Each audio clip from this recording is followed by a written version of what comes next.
శుభోదయం.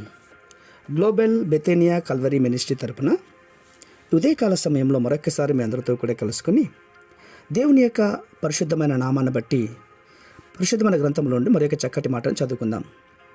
మొదటి కొరింథీయులకు రాసిన పత్రిక 15వ అధ్యాయము 10వ వచనం నేను చదువుతున్నాను, దయచేసి గమనించమని ప్రభు పేరిట మనవి చేస్తున్నాను. మొదటి కొరింథీయులకు రాసిన పత్రిక 15వ అధ్యాయము 10వ వచనము. అయినను నేనేమై ఉన్నానో అది దేవుని కృప వలననే అయి ఉన్నాను, మరియు నాకు అనుగ్రహింపబడిన ఆయన కృప నిష్ఫలము కాలేదు, కానీ వారందరికంటే నేను ఎక్కువగా ప్రయాసపడితిని. దేవునికి మహిమ కలుగునుగాక.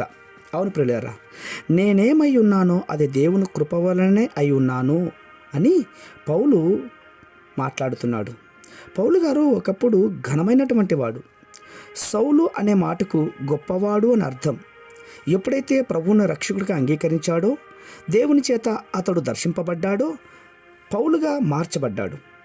సౌలు అనగా గొప్పవాడు, పౌలు అంటే తగ్గింపగలిగినవాడు, అల్పుడు అని అర్థం. అయితే ఇతడు అన్ని విషయాలలో, విద్యలోనూ సమస్తములోనూ చాలా ఉన్నతుడు. కానీ క్రీస్తు కోసం సమస్తమును కూడా పెంటగా నష్టముగా చేసుకున్నాడు. ప్రియులారా, పెంటతో సమానంగా చేసుకున్నాడు. ఎంత గొప్ప ధన్యత కదా. అంతేకాదు, నేనేమై ఉన్నానో అది కేవలం దేవుని కృప అని మాట్లాడుచున్నాడు. ఈరోజు నీవు ఏమై ఉన్నావో అది దేవుని కృప అని గుర్తిస్తున్నావా? నా గొప్పతనం ఏమీ లేదు ప్రభువా అని ఆయన చేరుకుంటావా? దేవుడు నీకు మంచి ఉద్యోగం ఇచ్చాడు. దేవుడు నీకు మంచి కుటుంబాన్ని ఇచ్చాడు. దేవుడు నీకు మంచి హోదాను కూడా ఇచ్చాడు. దేవుడు నిన్ను ప్రేమించి నీకు అన్నీ ఇచ్చాడు. కానీ వాటిని చూచి గర్వించకుండా నువ్వు దేవుణ్ణి మహిమపరిస్తే అలాంటి హృదయము, తగ్గింపగలిగినటువంటి జీవితము నీకు ఉండాలి. ఇదే కదా దేవుని యొక్క వాక్యం మనకు సెలవిస్తోంది. అంటున్నాడండి, తనను తాను తగ్గించుకునేవాడు హెచ్చింపబడను, తనను తాను హెచ్చింపబడినవాడు తగ్గింపబడను. నిన్ను ఈ స్థాయికి తెచ్చినటువంటి ప్రభువును ప్రతి క్షణం వినయముతో స్తుతిస్తూనే ఉండాలి. ఈరోజు ఈ స్థితి మాత్రమే కాదు, ఇంతకంటే 10 రెట్లు పై స్థాయికి తీసుకెళ్ళినా కూడా ప్రభు నామంలో ఎప్పుడు కూడా నీవు ఆయన ధ్యానిస్తూ ఉండాలి. కానీ ఎన్నడూ కూడా నిన్ను నీవు గొప్ప చేసుకోకూడదు. సాతానుడు యేసు ప్రభును శోధించినప్పుడు నిన్ను నీవు గొప్ప చేసుకో, నిన్ను నీవు దేవుని కుమారుడు అని నిరూపించుకో అని చెప్పినప్పుడు కూడా నా దేవుణ్ణి శోధించినను దేవుని యొక్క వాక్యములో సమస్తాన్ని కూడా అపవాదిని జయించాడు. ప్రియులారా, విశ్వాస జీవితాన్ని శోధించడానికి సాతాను కుయుక్తిగా ఉన్నాడు. అందులో మనం చాలా చూసాం.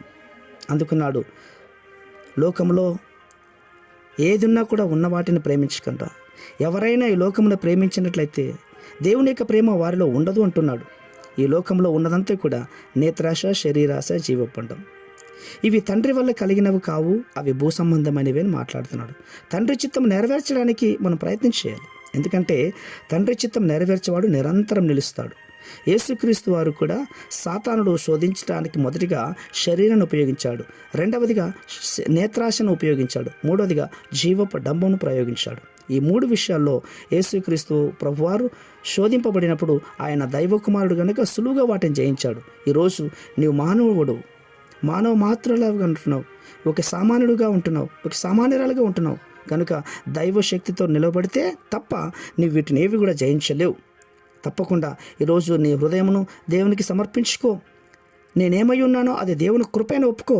ఖచ్చితంగా నీకు కూడా సౌలును పౌలుగా మార్చి తన సేవకు ఎలా వాడుకున్నాడో అలా వాడుకుంటాడు. పరిశుద్ధమైన మా ప్రియా పరలోకపు తండ్రి, ధ్యానించిన వర్తమాన ప్రకారంగా ఈ మాటలు విన్న ప్రతి వారికి ప్రభా ధైర్యమును, ఓపికను, ఆయుష్ను, ఆరోగ్యం దయచేయండి. అది మీ కృప వలన దయచేస్తున్నందుకు స్తోత్రాలు అర్పించుకుంటూ చిన్న ప్రార్థనను మా రక్షకుడిని యేసయ్య నామమున బట్టి అడిగి వేడుకొని పొందుతున్నాం మా తండ్రి. ఆమేన్, ఆమేన్, ఆమేన్.